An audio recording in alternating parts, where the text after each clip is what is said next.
Everyone, welcome to another video. তোমরা তো এতদিনে জেনেই গিয়েছো আমার বৌদির মাসির বাড়ি যেতে কত ভালো লাগে। আর আমাদের বাড়ি থেকে আমার মাসির বাড়ির ডিস্টেন্স খুব একটা না, তাই টোটো ধরে চলে গেলাম স্টেশনে। স্টেশন থেকে টিকিট কেটে উঠে পড়লাম ট্রেনে।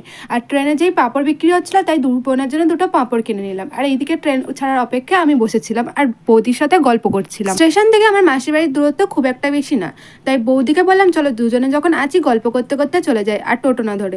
যেরকম কথা সেরকমভাবে আমরা গল্প করতে করতে মাসিদের পাড়ায় ঢুকে গেলাম। আর এইদিকে দেখো দুটো লালু মিলে শুয়ে আছে।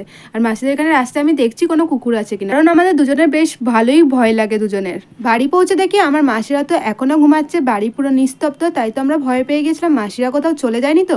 তারপর দেখি মাসিরা তো ওই ঘরে ঘুমাচ্ছে, আর একটা ঘরে দেখি আমার ছোট বোনটা পড়তে বসেছে। আর সেই দেখে তো আমরা ওকে হাসাহাসি করছিলাম, কারণ ও একদমই পড়তে বসতে চায় না, যেরকম হয় ছোটরা। আর এইদিকে আমার বড় বোন দেখো ছাদে গিয়ে কেমন ভয় পেয়ে গেছে। ওকে সারাক্ষণই আমরা এরকম ভয় দেখাই, কারণ ও একটুতেই ভয় পেয়ে যায়। তারপর মাসি ঘুম থেকে উঠে আমাদের সবাইয়ের জন্য চা করলো। আর এইদিকে আমার বোন দেখো চায়ে ডুবিয়ে ডুবিয়ে পাঁপড় খাচ্ছে।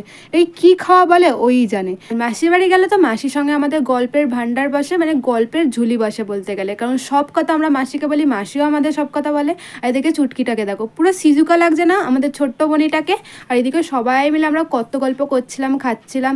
আর এদিকে আমার ছোট বোনটা ওর আঁকা দেখাচ্ছিল। আমার দুই বোনই খুব সুন্দর আঁকে, আমার দুই বোনেই আঁকা দেখতে পাবে। এটা হচ্ছে আমার ছোট বোনের আঁকা, ও খুব সুন্দর আঁকে। ওদের দুজনেই হাতে আঁকা আর হাতের কাজ খুবই সুন্দর। যাই হোক বেশি কিছু বলবো না, আমার দুই বোনের আবার হজম না। তোমরা এক একটা ওদের ছবিগুলো দেখে নাও। আমার ছোট বোনের আঁকাগুলো দেখে আমার আঁকতে যাওয়ার কথা খুবই মনে পড়ছিল, কারণ ওর মতন বয়সে আমিও আঁকতে পারতাম খুব ভালো। তারপর আর কন্টিনিউ করা হয়নি, তার জন্য প্র্যাকটিস চলে গেছে। যাই হোক ওর আঁকাগুলো দেখো, এখানে তো আমাকে একটা একটা করে দেখিয়ে যাচ্ছে। এটাও ছোট ছোট স্টিকার করে রেখেছে, একটা বুক মার্ক করে রেখেছে, একটা গোপাল করেছে, কত সুন্দরীরা করেছে, আবার একটা মেয়াও করেছে, তোমরা দেখো। আর এদিকে দেখো সরস্বতী ঠাকুর, গোপাল ঠাকুর সব রকমই করেছে। এই কাজগুলো হচ্ছে আমার বড় বোনের। আমার বড় বোনের হাতের কাজ খুবই ফাইন।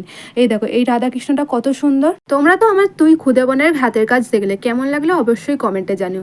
আর এদিকে আমার বোন লেস খাচ্ছিল, তার সঙ্গে আমাকেও শেয়ার করছিল, তাই দুজনে মিলে খাচ্ছিলাম। আর এদিকে মাসি মুড়ি মেখেছিল, আর ছাদে গিয়ে আমরা বসে বসে মুড়ি খাচ্ছিলাম, আর সাথে মাসির সাথে অনেক গল্পও জমে উঠেছিল। আর এদিকে আমার বৌদিকে দেখো বসে বসে এই পুতুলগুলোকে নিয়ে খেলছে। আর ওই পুতুলটার সাথে যে কি কি হচ্ছিল সেদিনকে আমার বৌদিই জানে। আর এই পুতুলটাকে তো আমরা অ্যানাবেল বলছিলাম, যে ছোট অ্যানাবেল কোথা দিয়ে নিয়ে এসছে। আমাদের এই গোপুকে দেখো কত মিষ্টি না লাগছে, চুপ করে সেজে বসে আছে।